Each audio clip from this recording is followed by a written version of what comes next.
Bonjour à toutes et à tous, bande de chocolatines super-héroïques. Nous allons parler de Superman Legacy dans cette nouvelle vidéo. Enfin, des news d'ici. J'ai envie de dire, ça fait très longtemps qu'on n'en a pas eu. James Gunn avait promis qu'au moment de la fin de la grève des acteurs, on aurait des news sur le casting de Superman Legacy. Et ça tombe bien, puisqu'on a une nouvelle arrivante. Et moi, ça me permet de faire le point, puisque j'avais un petit peu oublié le casting, le roster colossal. Et encore, on n'a pas encore tout, qu'il y aura dans ce film, justement. On va faire un point, ça va vous faire un petit rappel aussi. Et je vais vous présenter aussi ce nouveau personnage. Donc Superman Legacy, vous le savez, qui est inspiré du comics All-Star Superman. D'ailleurs, dites-moi si ça vous intéresse que je vous fasse des vidéos peut-être sur les comics qui vont inspirer les films à venir du DC Universe. J'ai aussi en ma possession Supergirl, Woman of Tomorrow, qui va inspirer le film du même nom. Et il y en a plein d'autres. Donc si jamais ça vous intéresse, peut-être que je vous conte l'histoire du prochain DC Universe. N'hésitez pas à m'en faire part en sachant évidemment que c'est inspiré et que ce sera adapté. Ça ne sera pas mot pour mot les mêmes choses. En tout cas, je l'espère, puisque si on est au cinéma, c'est aussi pour voir des choses inédites. Le nouveau cast aujourd'hui, il s'agit d'un méchant, oui et non, on dira, ça dépend comment on voit les choses, puisque Maria Gabriela De Faria vient de rejoindre officiellement le casting en tant que l'ingénieur. Alors l'ingénieur, c'est un membre de l'équipe de The Authority, qui est un film donc du même nom qui va arriver après Superman Legacy. Et si je dis qu'on ne sait pas vraiment si c'est une méchante ou pas, c'est que concrètement non. L'ingénieur, c'est pas vraiment une méchante à proprement parler. Pour la petite présentation, l'ingénieur, elle est un peu vue comme une femme fatale dans les comics à l'allure chromée, qui possède un énorme QI, non pas un énorme cul, t'imagines si je dis ça en vidéo, c'est n'importe quoi.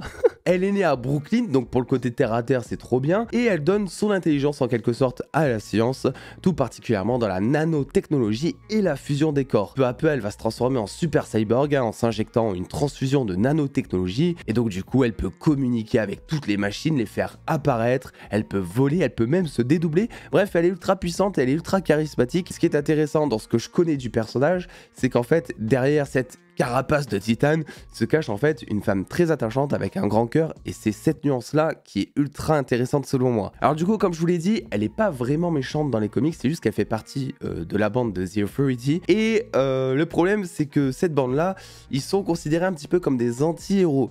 Ils veulent faire le bien, mais ils cherchent pas à comprendre le pourquoi du comment, tu vois. S'ils doivent tuer, ils tuent. Ils s'en moquent, et du coup, ça crée un contraste énorme avec Superman et toute la bienveillance dont il fait preuve, puisque lui, par contre, il cherche à sauver tout le monde, quoi qu'il en coûte. Et donc peut-être que ce contraste sera mis au devant de la scène dans Superman Legacy pour ensuite teaser dans le film The Authority, où l'actrice normalement devrait reprendre son rôle. Et donc que ce contraste soit un petit peu mis au devant de la scène dans Superman Legacy pour nous faire comprendre qu'elle est plus ou moins méchante, on dira, ce qui en ferait une des méchantes du film. Et ça tombe bien, parce qu'on va parler des personnages dans ce film. Il y en a énormément, en sachant qu'on n'a vraiment pas tout sous le coude, encore. On a évidemment David Corenswet en tant que Superman. Moi, vous le savez, je suis totalement OK avec ce casting. On a Rachel Brosnahan en tant que Lois Lane, évidemment. On a Nathan Fillion en tant que Guy Gardner, Green Lantern. Pour le coup, c'est vrai que la news était totalement passée, je l'avais vu, je l'avais apprécié, et pour autant, je l'avais totalement oublié. Mais Green Lantern sera dans Superman Legacy. On a Isabella Merced qui jouera Hawkgirl, Eddie Gadgety qui jouera Mister Terrific, ou encore Anthony Carrigan qui jouera Métamorpho.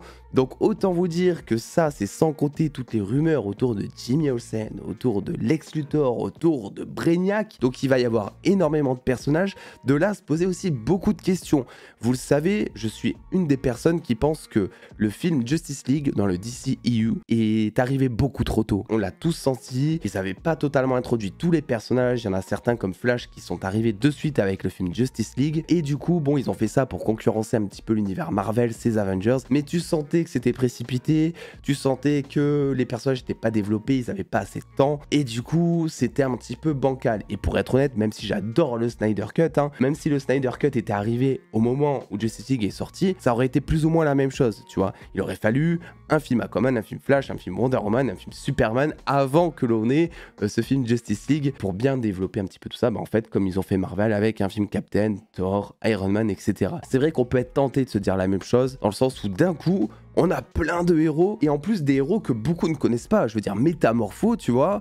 Bon, est-ce que vraiment il y a beaucoup de personnes qui connaissent ce personnage? Est-ce que c'est un personnage aussi mainstream que Aquaman? Je ne pense pas, par exemple. Mais là, la chose qui est différente, c'est que c'est un film qui est le début d'un plan sur plus ou moins 10 ans, on dira. Donc je pense que tout est réfléchi et je pense que la différence réside dans le scénario, dans le sens où on est sur un film Superman, qui veut dire qu'en fait on va juste suivre Superman qui vit dans une sphère, dans un contexte où les super-héros existent déjà, tu vois. Et moi, je trouve ça cool de voir, je sais pas, par exemple, tu vois un Superman voler, et tu vas voir d'autres héros pendant ce temps dans les rues qui vont combattre d'autres crimes, par exemple. Tu vas voir un Guy Garner, bref, tu vas voir un Superman qui est déjà installé, et on va continuer le développement peu à peu.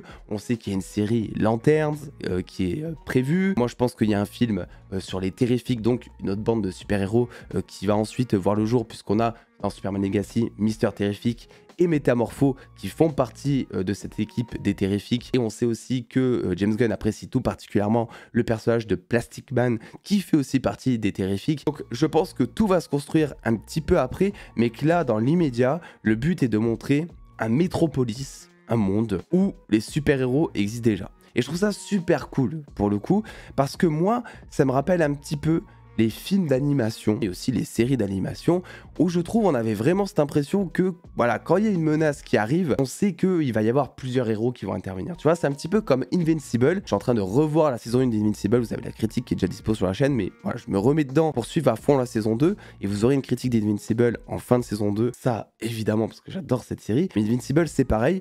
À chaque fois qu'il va y avoir une invasion extraterrestre ou un truc, tu sais qu'il va y avoir à peu près toutes les bandes de héros disponibles qui vont intervenir et il n'y a pas de question qui se pose en mode ok, il y a une menace qui se passe par exemple à New York, mais ils font quoi les autres? Tu vois, tout comme on se dit en ce moment dans le MCU, à chaque fois qu'il y a une menace à New York et que ça va être un film, je sais pas, Spider-Man ou un autre film, quel que soit l'autre, bah, comme par hasard, il y a que le héros qui porte le titre du film qui va être présent. Et des fois, on arrive à trouver des excuses en mode ouais, Captain Marvel, elle est pas dispo, Thor, il est indisponible aussi, etc.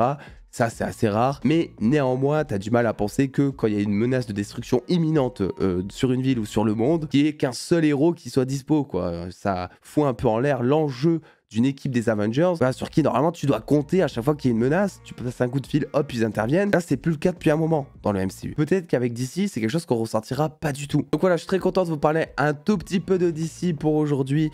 Évidemment, je sais que vous êtes nombreux en commentaire, je les vois, à demander des vidéos sur DC, etc. On peut très bien partir sur ces formats un peu comics, par exemple. Mais c'est vrai qu'en attendant qu'il y ait des news, il n'y a pas grand-chose à se mettre sous la dent. Très honnêtement, je vais pas inventer des choses. Je ne vais pas non plus théoriser parce que selon moi, on n'a pas encore d'indices de route très solides pour théoriser. Ça peut vraiment partir dans tous les sens. Et on a vu ce que ça a donné de théoriser sur DC ces dernières années. Donc j'attends d'avoir un peu plus de fondation. Et ensuite, on se fera un peu plus kiffer, évidemment. Donc voilà, n'hésitez pas à me donner votre avis sur ce casting, ce film. Est-ce que vous avez une crainte qu'il y ait peut-être trop de personnages, qu'on soit un peu perdu? Ou est-ce qu'au contraire, vous pensez que ça va servir le personnage de Superman, servir l'univers de DC sur le long terme? On se revoit très vite, du coup, tout à l'heure, pour une vidéo Marvel avec plein de sujets intéressants également. Le pouce bleu, l'abonnement, et je vous fais des bisous.